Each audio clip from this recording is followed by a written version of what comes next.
Assalamualaikum warahmatullahi wabarakatuh. Selamat sejahtera. Salam reformasi, salam perjuangan. Terima kasih kerana terus bersama dengan saya. Terima kasih kerana terus menyokong channel ini. Tuan-tuan, tolong share, tolong like, tolong subscribe.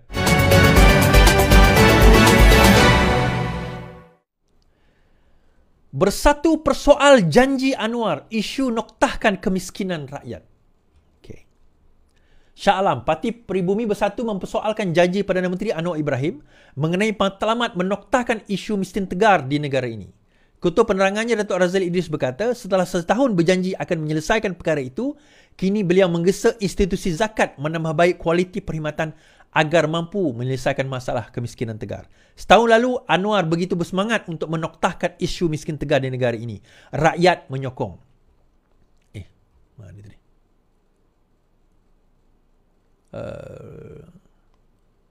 Jelasnya pengumpulan dana yang zakat yang tinggi patut digunakan untuk selesai masalah asas rakyat dan bukannya tujuan sampingan.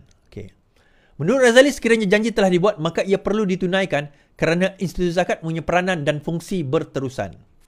Adakah sudah tidak ada cahaya untuk mengambil iktibar membasmi miskin tegar sehingga mula mengambil alih tumpuan rakyat bahawa institusi zakat pula yang bertanggungjawab menoktahkan miskin tegar, ujarnya. Selain itu, beliau mempersoalkan kenyataan Anwar yang mengatakan usaha membasmi kemiskinan tegar di Kuala Lumpur, Melaka dan Negeri Sembilan sudah mencapai status 100%. Baik. Yang pertama sekali, pernahkah kita dengar pemerintahan sebelum ini, termasuk pemerintahan Muhyiddin Yassin atau pemerintahan Ismail Sabri atau pemerintahan yang sebelum ini, bercerita tentang usaha untuk nak menoktahkan miskin tegar? Pernah ke? Okey, dia ada goal. Dia kata, hopefully setahun kita akan berusaha untuk menoktahkan miskin tegar. Sekurang-kurangnya dia ada goal, tuan-tuan. Jangan kata, diorang ni jangan kata ada goal. Padang pun tak ada. Ya, mungkin tak berjaya, tak apa. Tetapi satu berita yang saya baca, sudah mula penurunan 33%, kita kata. Dan laporan mengatakan kadar miskin tegar, kita bukan cerita miskin, kita cerita miskin tegar, sudah mula ada berkurangan dan ada yang sudah berjaya di-eliminate. Miskin tegar ni, tuan-tuan, definisi miskin tegar ini, bukan yang, tuan-tuan jangan bayangkan yang sakit, yang terlantar, yang cacat, bukan itu.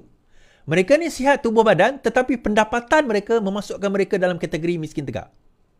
So, cara untuk elevatekan mereka keluar daripada keadaan miskin tegar adalah dengan bukan menyediakan pendapatan, mendidik, mengajar, memberi skill sehingga mereka mendapat pendapatan yang boleh keluarkan mereka daripada kategori miskin tegar. Miskin tegar di setengah kawasan, pendapatan isi rumah bawah 500 ke 800 macam tu. So, kalau pendapatan dia 1,000 maka dia telah keluar daripada kategori miskin tegar. Dia masih mungkin kategori miskin, tetapi dia bukan miskin tegar. Poinnya adalah sini, tuan-tuan. Kerajaan dah pun menyediakan mekanisme kerana dia ada aim, dia ada goal. Bila kita ada goal, kita punya sasaran. Of course, kita nak letakkan objektif kita pada sasaran itu, kita nak letak timeline. Mungkin kita tak capai 100% apa yang kita target. Saya tak tahu data terkini bagaimana, mungkin ada jawapannya nanti. Tetapi sekurang-kurangnya, dengan aim tersebut, kerja telah dilakukan, usaha inisiatif dilakukan. InsyaAllah, kalau tak pun tahun ini, ada masa dan ketika kita akan berjaya eliminate perkara ini. Soalan saya, kerajaan sebelum ini dah buat ke? Soalan saya, apa inisiatif mereka selain pecah tabung sendiri, bagi pada rakyat duit KWSP sendiri, selain daripada itu, apa usaha kerajaan sebelum ini untuk nak menamat dan menoktahkan miskin tegar? Of course, tuan-tuan, kita kata, yelah, aku tak berasa pun ni sebab kau bukan miskin tegar, sebab itu kau tak berasa. Ini usaha untuk membantu menamatkan miskin tegar. Okey, yang kedua, dia persoalkan. Anwar bercakap kepada zakat dan sebagainya, tuan-tuan. Of course lah, kita ada kerajaan pusat. Dalam masa yang sama, dia ada satu lagi agensi di peringkat negeri, iaitu zakat. Zakat ni, tadi saya dengar khutbah juga, khutbah Jumaat kan. Dia kata bahawa zakat adalah yang paling dekat sebenarnya dengan rakyat. Pusat zakat ni antara yang paling dekat dengan rakyat. Jabatan Kebajikan Masyarakat, pegawai dia tak ramai. Zakat, terutama negeri yang kaya macam Sarawak, macam Selangor, macam Penang, dia punya pendapatan kalau tak ratus juta, bilion. Mungkin ratus juta lah pendapatan setahun dia. So daripada kos, dari segi dana, semua itu ada untuk dia nak melakukan usaha dan kerja mereka. Now, disebabkan oleh ada dana tersebut, maka adalah baik negeri-negeri ini juga membantu kerajaan pusat. Terutama dalam mengenal pasti mungkin ada senarai golongan miskin-miskin tegar ini yang kita tercicir.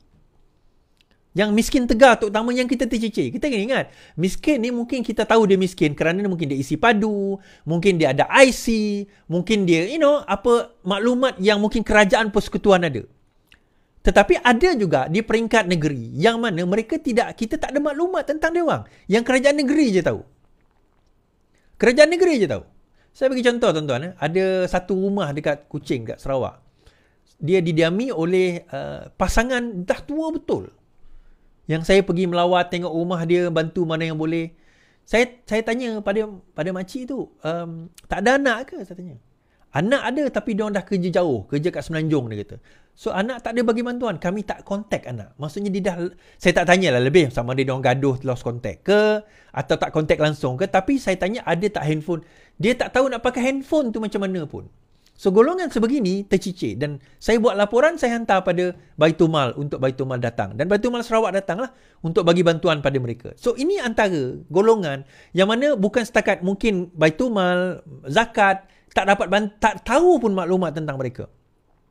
So kita sebagai NGO, kita bagi maklumat kepada Baitul Mal dan juga zakat dan Baitul Mal bagi maklumat tu kepada pusat. So kita saling bantu membantu. Bukannya tengok kau buat kerja, kau usaha kau ni nak bantu rakyat miskin. Kenapa ni tak boleh? Kenapa tu tak bagus? Kenapa minta bantuan zakat? Dia persoalkan macam tu. Tuan-tuan, sekurang-kurangnya dia nak tolong orang miskin. Sekurang-kurangnya dia nak tolong orang miskin. Kan? Sekurang-kurangnya dia ada usaha nak tolong orang miskin. Yang kurang nak tolong orang untuk jadi lebih kaya. Bukan orang lain, orang ke orang juga. Betul tak? Kesian.